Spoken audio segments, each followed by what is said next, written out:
Press briefing by White House COVID-19 response team and public health officials. April 14, 2021. Press briefings.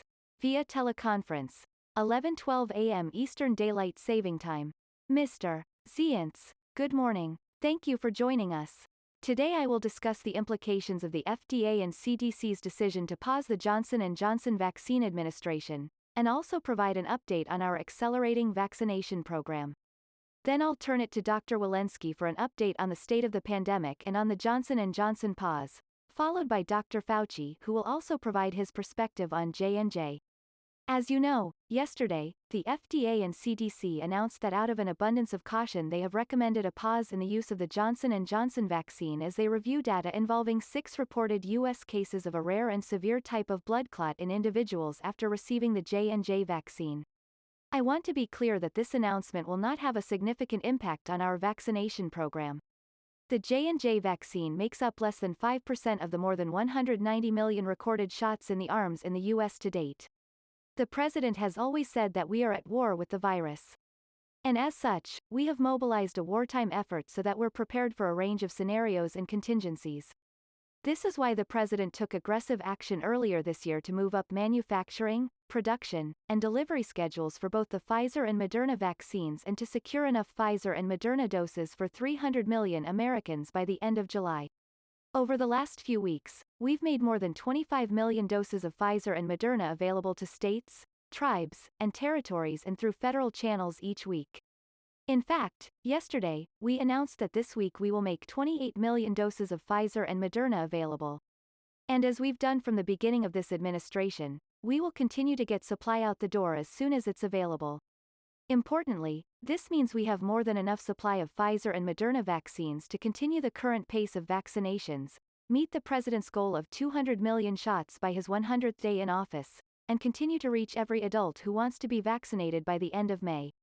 We are working now with our state and federal partners to get anyone currently scheduled for a J&J vaccine quickly rescheduled for a Pfizer or Moderna vaccine.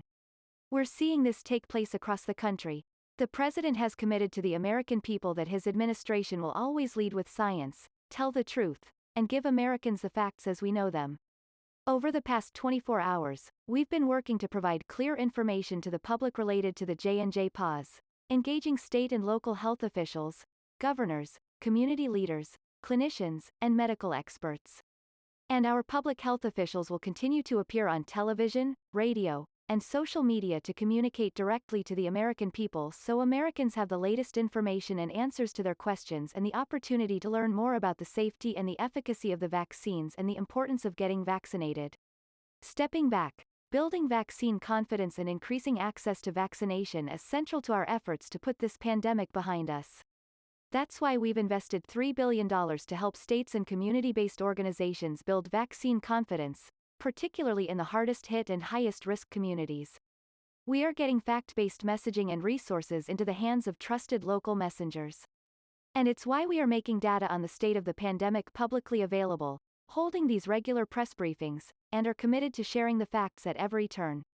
Yesterday's actions should give the American people confidence in the FDA and CDC, the thoroughness of their review process, and their commitment to transparency and protection of public health. We believe that by empowering Americans with data and facts, we will strengthen the public's trust in government and increase their confidence in the vaccines. In terms of an update on our vaccination program, our vaccination efforts continue to accelerate. In total, more than 122 million Americans have already received at least one shot, and more than 75 million Americans are already fully vaccinated. And as you can see from our weekly progress report, our vaccination program is accelerating. Our current 7-day average is 3.3 million vaccinations per day. When I last spoke at this briefing last Friday, the 7-day average was 3 million. So, once again, strong progress. In the very short term, we do expect some impact on daily averages as sites and appointments transition from Johnson & Johnson to Moderna and Pfizer vaccines.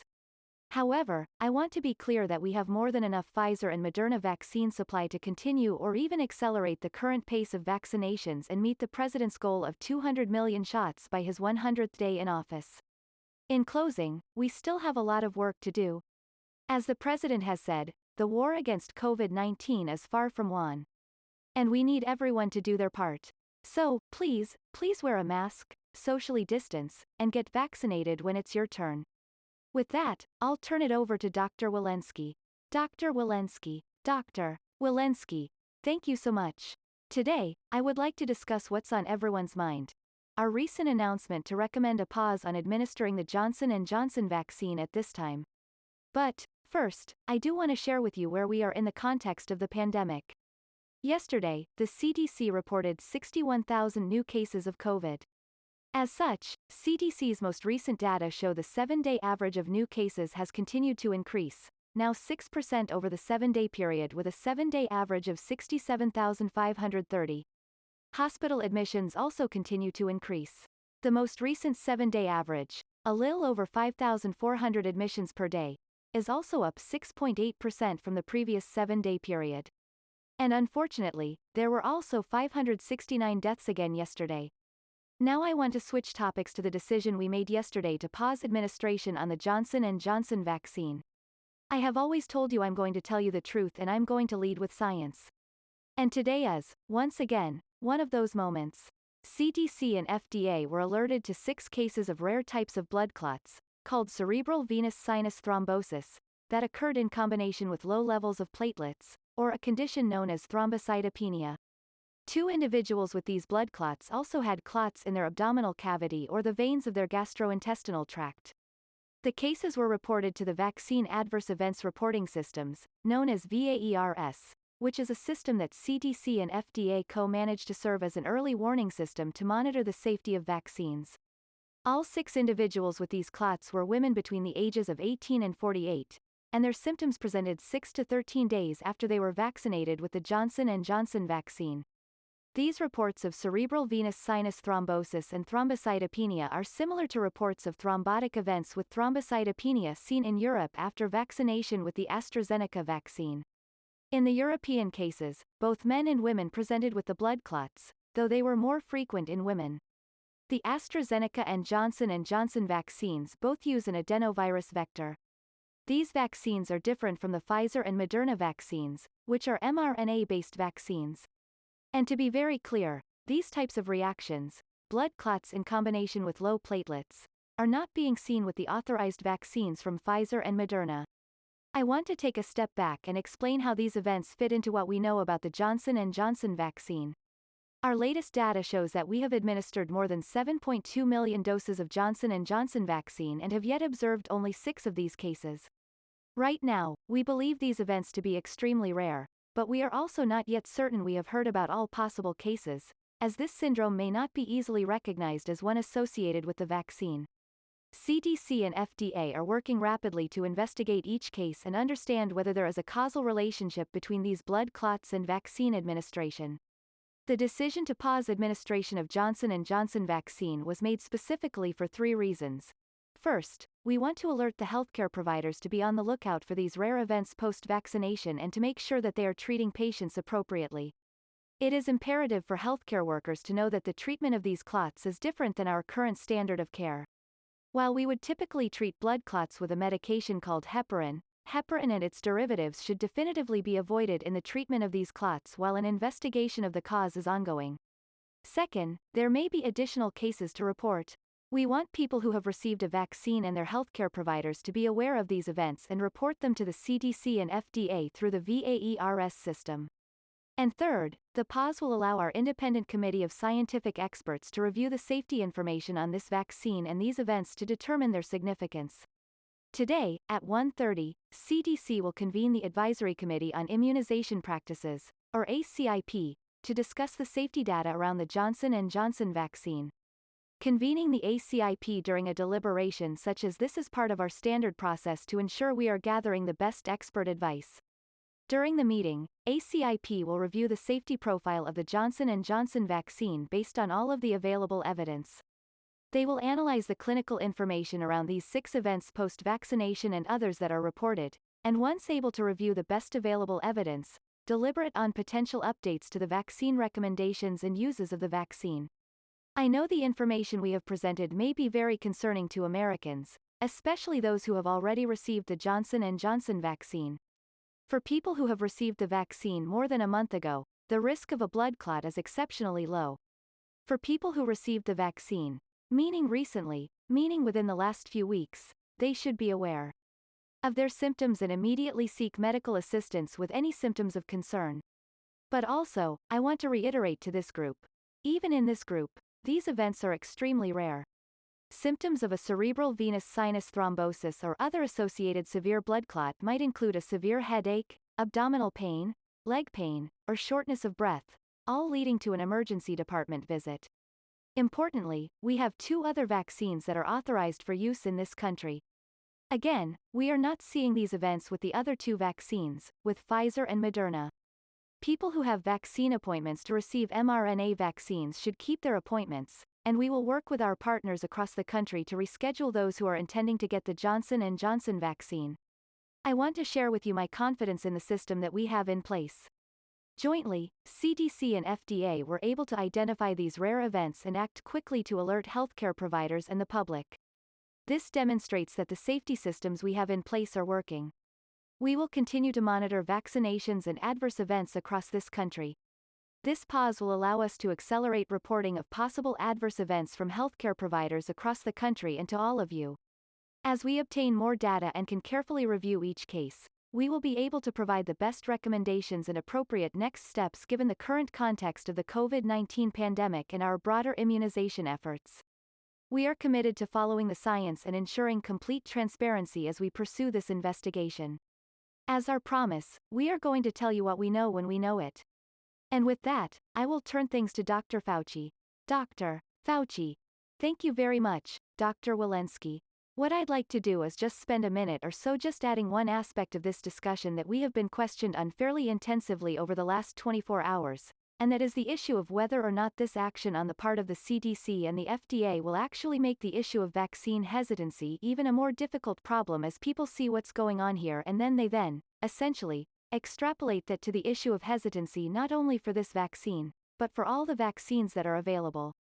To underscore what Dr. Walensky said, this was done in an abundance of caution to be able to take a look at the issues that Dr. Walensky delineated. Importantly, when I go out and try to counter the issues of hesitancy, a substantial proportion of the hesitancy is centered around concern that the vaccines might not be safe.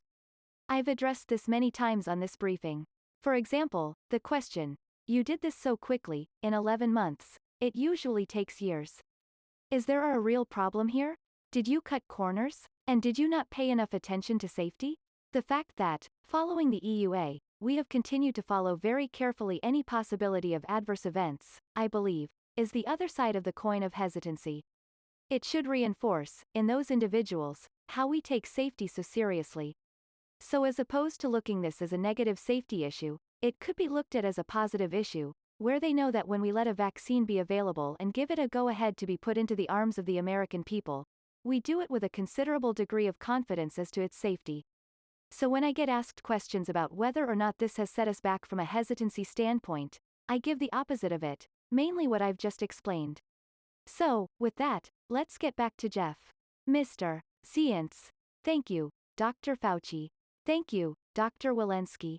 Why don't we open it up for a few questions? Moderator. Thank you. And a reminder, guys, we don't have a ton of time today, so please keep your question to one question.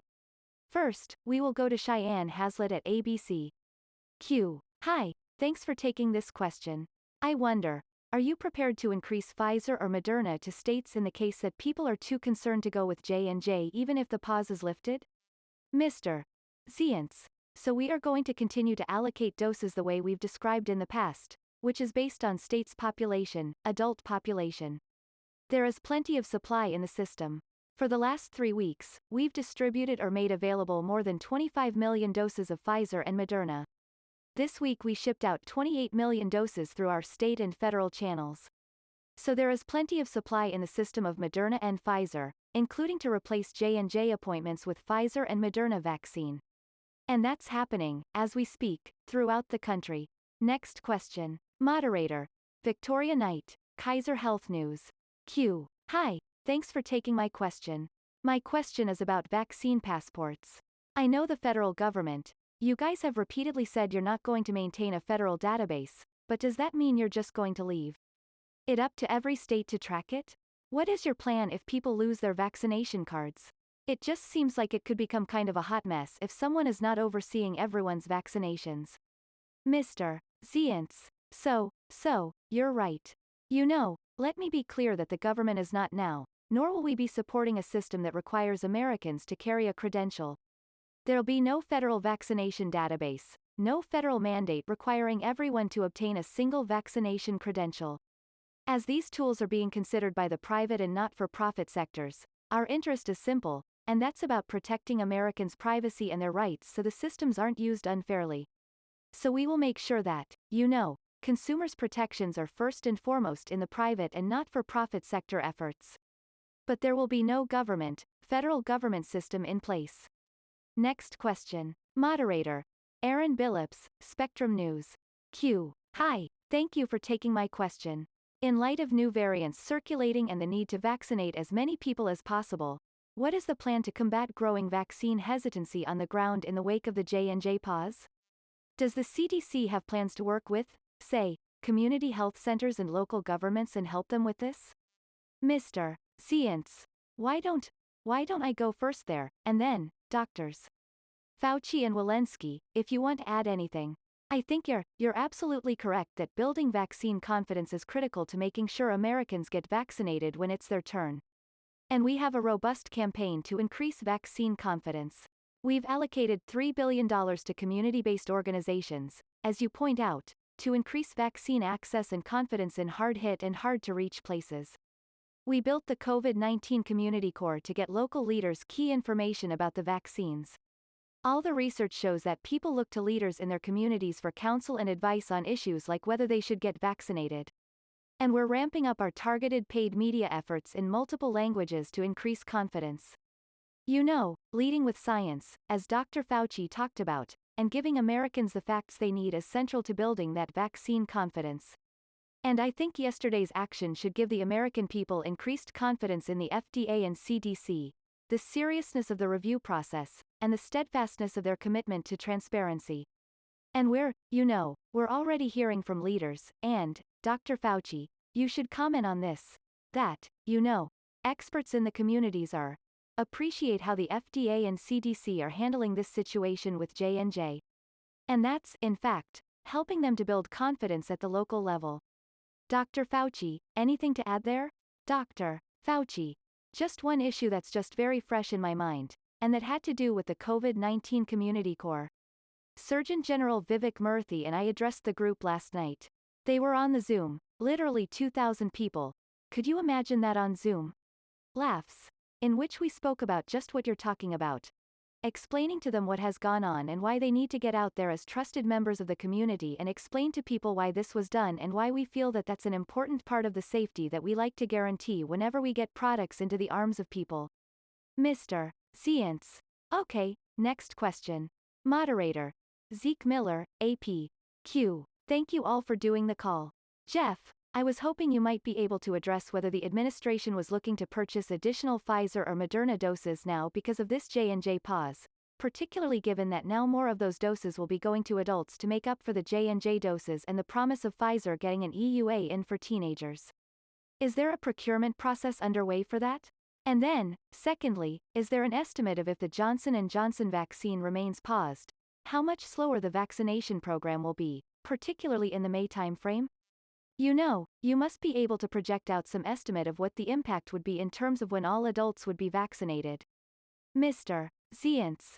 So, Zeke, on Pfizer and Moderna, you'll recall that in February the president ordered 100 million additional doses of each Pfizer and Moderna, which brings us to 600 million doses by the end of July.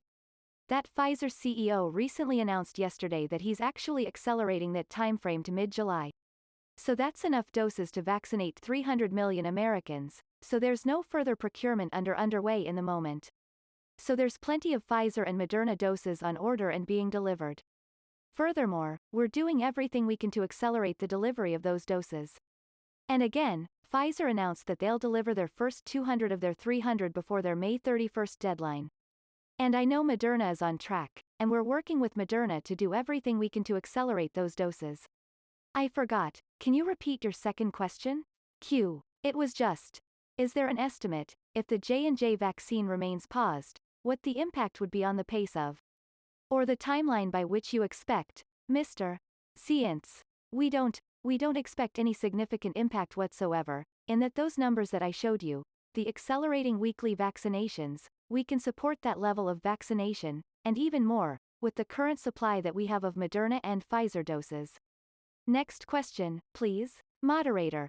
Last question. Let's go to Chris Megarian at the Los Angeles Times. Q. Hi. Yeah, I had a question about the schedule for May.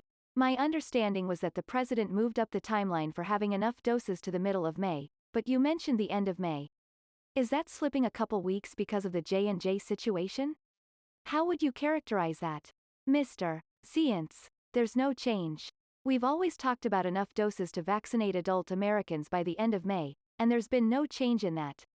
What has changed, as I mentioned earlier, is that Pfizer will deliver their 200 million doses before the end of May, and Moderna stays, it remains on track. And, we are on track for the various goals that we've set. The next goal that is in our sight is 200 million doses by the president's 100th day, which is April 29th, and we're on track to meet or beat that goal. Well, I want to thank everybody. Next briefing will be on Friday. Thank you.